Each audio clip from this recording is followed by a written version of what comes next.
ಒಡೆಯನ ಹಾಡು ಬೇಡಿದೊಡೆ ಎಂದೊಡೆಯ ಬೇಡುವೆ ಹಾಡಿದೊಡೆಯ ಒಡೆಯನ ಹಾಡು ಬೇಡಿದೊಡೆಯ ಒಡೆಯನ ಬೇಡುವೆ ಹಾಡಿದೊಡೆಯ ಒಡೆಯನ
ಅಮ್ಮ ಉಮಾ ಮಹೇಶ್ವರಿ ಮಹಾದೇವನ ಸತಿಯಾಗಿ ಮಹಾರಾಕ್ಷಸರನ್ನು ಸಂಹಾರ ಮಾಡಿ ಜಗತ್ತನ್ನೇ ಕಲ್ಯಾಣಗೊಳಿಸಿದ ತಾಯಿ ನೀನು. ಅಮ್ಮ, ಈ ಕಲಿಯುಗದಲ್ಲಿ ರಾಕ್ಷಸರನ್ನು ಅಟ್ಟಾಸದ ಮೆರೆಯೋದಕ್ಕೆ ಯಾಕಮ್ಮ ಬಿಟ್ಟಿದ್ಯಾ?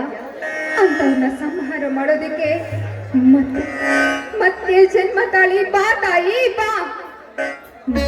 ಭೂ ಸೇವೆ ಗುರುಗಳ ಸೇವೆಯೇ ನಮ್ಮ ಉಸಿರು ಅಂತ ನಾವು ಬದುಕ್ತಾ ಇದ್ದೀವಿ. ನಮ್ಮಂತವ್ರನ್ನ ಉದ್ಧರಿಸುವ ಭಾರ ನಿನ್ನದು ತಾಯಿ, ನಿನ್ನದು.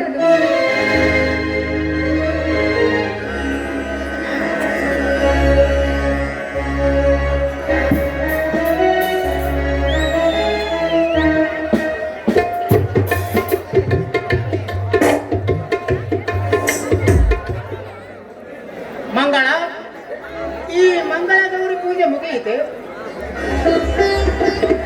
ಬನ್ನಿ ಸ್ವಾಮಿ, ಪೂಜೆ ಮುಗೀತು.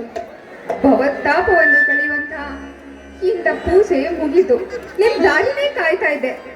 ನಡೀರಿ, ನಮಸ್ಕರಿಸಿ.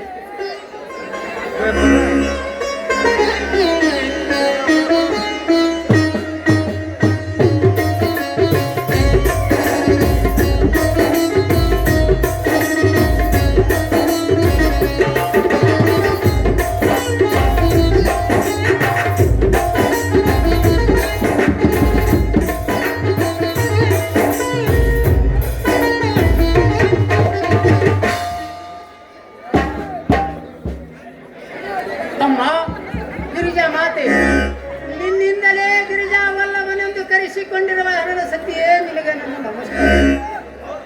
ಮಾಮರದ ಕೋಗಿಲೆಯ ಕೂಡ ನಿನಗೆ ಅಮ್ಮ ಎಂದು ಕೂಗಿ ಆನಂದಿಸುವುದು. ಎಂದು ನಾವು ನಿಮ್ಮನ್ನು ಪೂಜಿಸಿ ಭಾಗ್ಯವಂತರಾದೆವು ತಾಯಿ.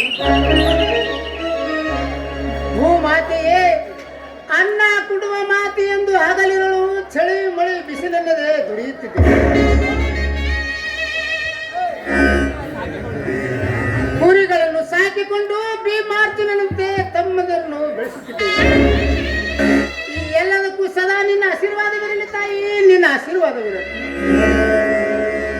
ಸ್ವಾಮಿ, ಯಾಕೆ ಸ್ವಾಮಿ ನಿಮ್ಮ ಮಾತುಗಳು ಸ್ವಲ್ಪ ಕಠೋರವಾಗಿದೆಯಲ್ಲ?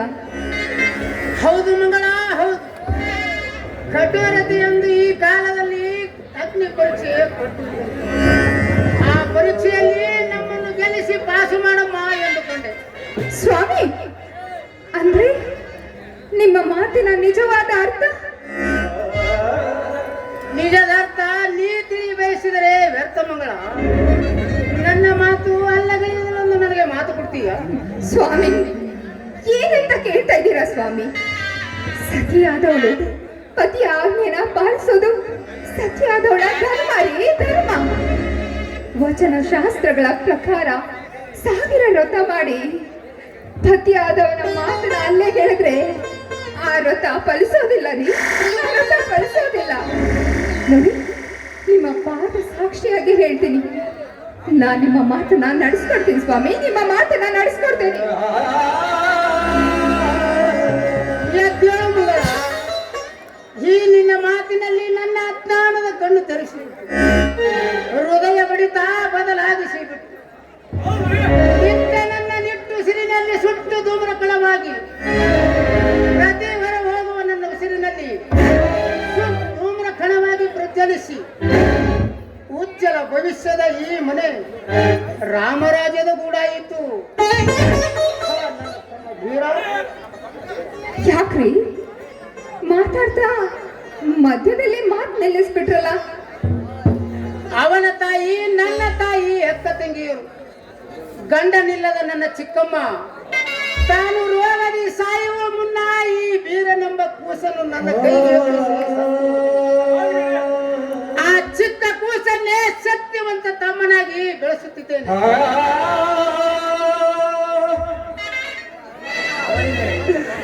ಅವನೆಂದರೆ ನನಗೆ ಪಂಚಪ್ರಾಣ. ಅವನು ಕೂಡ ನನ್ನನ್ನು ದೇವರ ಸಮಾನವಾಗಿ ನೋಡುತ್ತಾನೆ. ಆದ ಕಾರಣ ನಾವು ಬೇರೆ ಬೇರೆ ತಾಯಿಯ ಮಕ್ಕಳನ್ನು ನಮ್ಮಿಬ್ಬರ ಹೊರತು ಯಾರಿಗೂ ತಿಳಿಯಬಹುದು. ಆತನು ನೀನು ನಿನ್ನ ಸ್ವಂತ ಮಗನಂತೆ ನೋಡಿಕೊಳ್ಳಬೇಕು, ನೋಡಿಕೊಳ್ಳಬೇಕು. ಅನಾಥ ಮಗನೆಂದು ಭಾವಿಸಬೇಡ ಮಗಳ, ಇದೇ ನನ್ನ ಸ್ವಾಮಿ. ಇದೆಂತ ಮಾತಾಡ್ತಾ ಇದ್ದೀರಾ ಸ್ವಾಮಿ? ಇದೆಂತ ಮಾತಾಡ್ತಾ ಇದ್ದೀರಾ? ನೋಡಿ, ಶಕ್ತಿಯಲ್ಲಿ ಭೀಮ, ಯುಕ್ತಿಯಲ್ಲಿ ಶ್ರೀಕೃಷ್ಣ, ಸತ್ಯದಲ್ಲಿ ಸತ್ಯ ಹರಿಶ್ಚಂದ್ರ ವೇಣಣ್ಣ. ಅದು ಯಾವುದೇ ಕಾರಣಕ್ಕೂ ಅನಾಥ ಅಲ್ಲ ರೀ, ಅನಾಥ ಅಲ್ಲ. ಇಂದಿನಿಂದ ನನ್ನ ಹೊಟ್ಟೆಯಲ್ಲಿ ಹುಟ್ಟಿದ ನನ್ನ ಸ್ವಂತ ಮಗ ರೀ, ನನ್ನ ಸ್ವಂತ ಮಗ. ಇದು ರಾಮನ ವಚನ ರೀ, ರಾಮನ ವಚನ. ಹೆಚ್ಚಿನ ಮಂಗಳ ಈ ನಿನ್ನ ಬುದ್ಧಿಶಕ್ತಿಗೆ. ಇಲ್ಲಿಯವರೆಗೆ ನಾ ಹುಚ್ಚನಾಗಿ ಮುಚ್ಚಿಕೊಂಡಿರುವ ನನ್ನ ಕಚ್ಚೆ ಒಡೆದು ಕೊಚ್ಚಿ ಹೋಗುವ ಇದ್ದ ನನ್ನ ರಭಸದ ಭ್ರಮೆಗೆ ಒಟ್ಟನ್ನೇ ಹಾಕಿಬಿಟ್ಟಿ. ಇದಕ್ಕಿಂತ ಸಂತೋಷ ನನಗಿನ್ನೇನಿದೆ. ಗರಿ ಬಿಚ್ಚಿದ ನವಿಲಿನಂತೆ ನರ್ತಿಸಿ ಕೂಗಿ ಹಾಡುವ